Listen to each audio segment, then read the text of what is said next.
Olá a todos, bem-vindos ao nosso último vídeo da nossa série de aplicações, tá? O vídeo de número 16. Vai ser o episódio final, por enquanto, talvez no futuro a gente volte a falar um pouquinho sobre aplicações, talvez apresentar novos utensílios para vocês, mas por enquanto vai ser o último, durante muito tempo, tá? Porque eu acho que eu apresentei tudo que eu posso apresentar para vocês por enquanto. Eu digo no nível que a gente está construindo no canal e no meu próprio nível também, ok?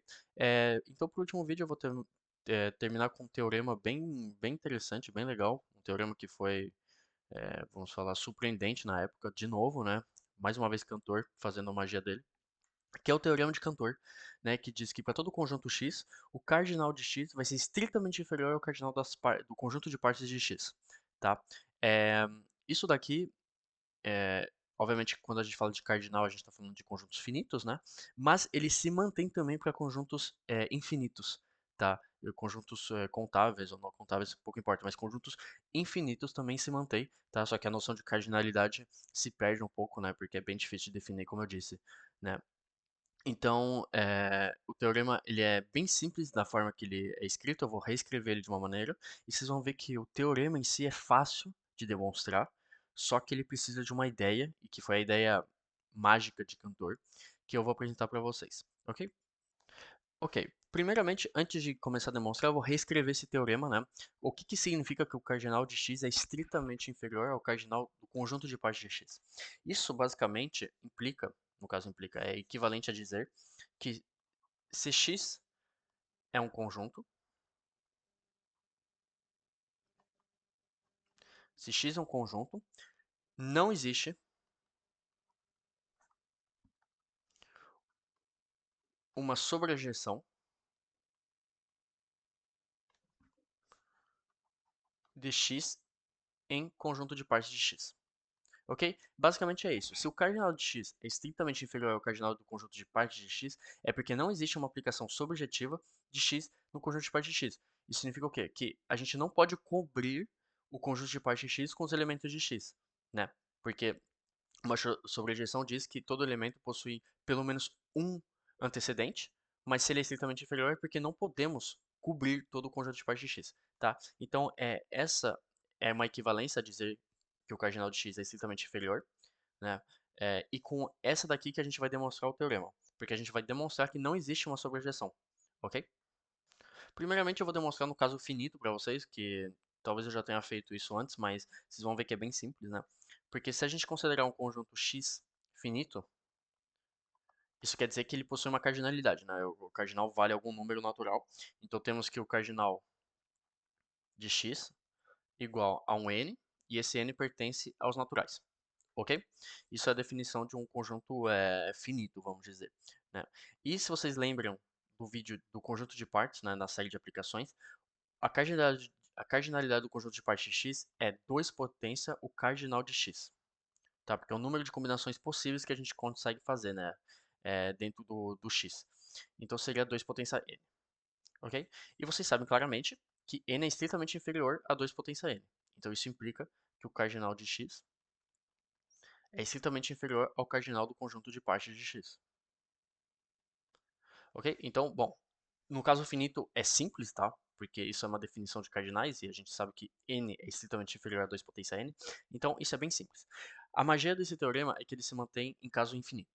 Só que em caso infinito a gente perde a noção de cardinalidade. É por isso que eu defini vocês pelo fato, eu defini esse teorema com a sobrejeção, ok? A ideia é provar pelo absurdo, tá? A gente vai supor, então x é um conjunto, obviamente, e a gente vai supor, né, pelo absurdo. Quando eu falo supor pelo absurdo, é porque a gente vai supor e vai mostrar que é impossível, no caso. E aí a negação vai ser demonstrada, né? A gente vai supor pelo absurdo que existe uma aplicação f, tal que f vai de x ao conjunto de partes de x, e que f é sobrejetiva, ok? Essa é a nossa posição. E agora o nosso objetivo é mostrar que isso não pode, né? Isso não pode ser possível, porque a gente vai cair numa incoerência, e se a gente cair numa incoerência, então f não é subjetiva, então não existe uma aplicação subjetiva de x ao conjunto de partes de x, ok? Primeiramente, antes de apresentar a ideia mágica de Cantor, eu vou falar o que é o paradoxo do barbeiro, tá? O paradoxo do barbeiro ele foi apresentado por Russell, né, na crise dos fundamentos, e o paradoxo do barbeiro foi uma maneira de demonstrar, de uma forma simples, né, para as pessoas que porque a teoria dos conjuntos é muito complicada, tá? Então, o paradoxo do barbeiro é uma maneira simples de apresentar uma incoerência na teoria, né? E é por isso que foi preciso ter vários axiomas para construir a teoria dos conjuntos. O paradoxo do barbeiro diz que existe uma cidade, né? Então, temos uma cidade com várias pessoas, né? Várias pessoas e temos um barbeiro. O barbeiro eu vou falar B. Temos um barbeiro, né? Nessa cidade, todos que possuem barba possuem barba, se barbeiam a si mesmos, ou pelo barbeiro, ok? É bem simples, né? Temos várias pessoas na cidade e todos que se barbeiam a si mesmo ou se barbeiam pelo barbeiro, tá? Ou seja, o barbeiro só barbeia, só barbeia aqueles que não se barbeiam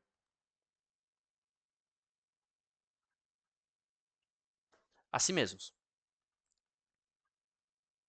Ok? Bem simples, né? Essa é a nossa construção da nossa historinha, né? Temos várias pessoas numa cidade, todo mundo pode se barbear ou ser barbeado pelo barbeiro, e o barbeiro só vai barbear aqueles que não se barbeiam a si mesmos. Isso é óbvio, né? Porque se ele se barbear a si mesmo, o barbeiro não tem nenhum trabalho, né? E de onde que vem o paradoxo aqui é a pergunta, né? A famosa pergunta: quem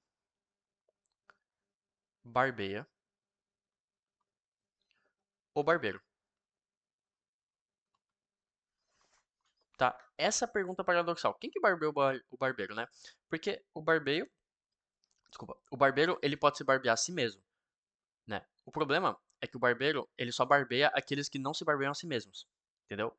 Então, esse é o paradoxo, né? Se o barbeiro, ele só barbeia as pessoas que não se barbeiam a si mesmo, ele não pode se barbear, tá? E aí cria um paradoxo. Esse é o paradoxo do barbeiro, tá? E por que que isso é importante? Porque isso é basicamente a explicação para a ideia de cantor, para continuar a prova, tá? Que é uma ideia que, intuitivamente, tipo, quando eu escrevia pra vocês é simples, mas é muito difícil de se perguntar de onde que ele teve essa ideia. Tipo, de onde que veio isso? Eu não consigo explicar, então, caso vocês saibam de onde que pode ter vindo essa ideia de cantor, né, que é uma ideia extraordinária, vocês podem escrever no comentário. A ideia de cantor é construir um conjunto A, tal que temos um X que pertença ao conjunto X, tal que X não pertença à imagem de X, ok? E esse conjunto pertence ao conjunto de partes x. Tá? Então a ideia não pertence, perdão. A ideia é pegar um elemento de x, tal que x não pertence ao conjunto de imagem de x, que pertence ao conjunto de partes de x. Tá? A explicação que eu tenho é vinda desse paradoxo do barbeiro, tá? Né? Se temos um elemento que pertence ao conjunto, que mas não pertence ao conjunto de imagens, que pertence ao conjunto de partes. Mas, sinceramente, é bem difícil explicar de onde que vem essa ideia.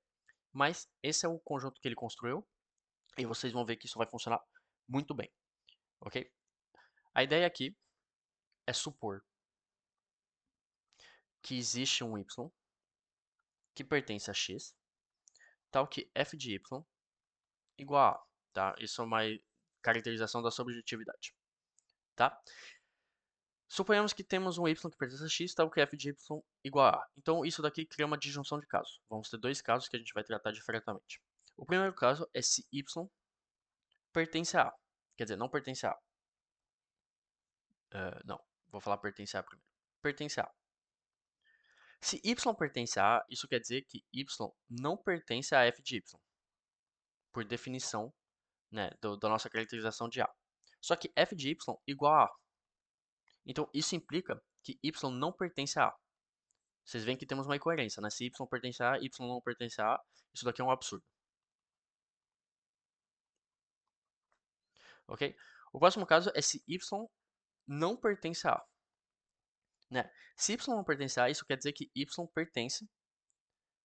pertence não. Isso quer dizer que y igual a f de y. Isso implica então que y pertence a A, né? Porque se y, perdão, se y pertence a f de y, isso quer dizer que y pertence a A, que também é um absurdo, né? Porque é uma contradição. Se y não pertence a A, y pertence a A, então é um absurdo, ok? É, eu escrevi errado aqui, y pertence, né, a f de y. Ok, então pelo absurdo a gente mostrou o quê? A gente mostrou que A não pertence ao conjunto de imagem de f. Não pertence. Isso implica então que f não é subjetiva, porque isso é uma caracterização da subjetividade. Então f não é sobrejetiva. Ok? Então, pelo absurdo, né, a gente supôs que tem uma propriedade que é verdade, né, que ele é subjetivo, a gente viu que isso é incoerente, isso não é possível que isso aconteça, então f não é subjetiva, tá? Então, isso daqui foi um resultado muito importante, né, um resultado que botou muitos teoremas e muitas teorias em questão, né, que dizer que pouco importa se é finito ou infinito, o cardinal do conjunto de partes de x vai ser maior que o cardinal de x, tá? Obviamente, infinito a gente tem que tomar cuidado, né? Porque a noção de cardinalidade é bem complicado. Mas isso basicamente justifica, por exemplo, que existem infinitos maiores. Então, no último vídeo eu mostrei para vocês que, na verdade, o conjunto, né, dos reais, se a gente fizer o cardinal dele, vai ser maior do que o cardinal dos números naturais, que intuitivamente a gente pensa que é verdade, mas como os dois são infinitos, tem que ter muita cautela para definir tudo isso, ok? Então, muito obrigado por ter assistido, eu espero que vocês tenham gostado da nossa série de aplicações, ok? E a próxima série eu vou falar um pouquinho sobre somas para você, então talvez vai virar um pouquinho mais simples, né? Porque aí vai ser realmente cálculos e a gente vai entrar bem na matemática aplicada, vamos dizer. Ok? Muito obrigado por ter assistido.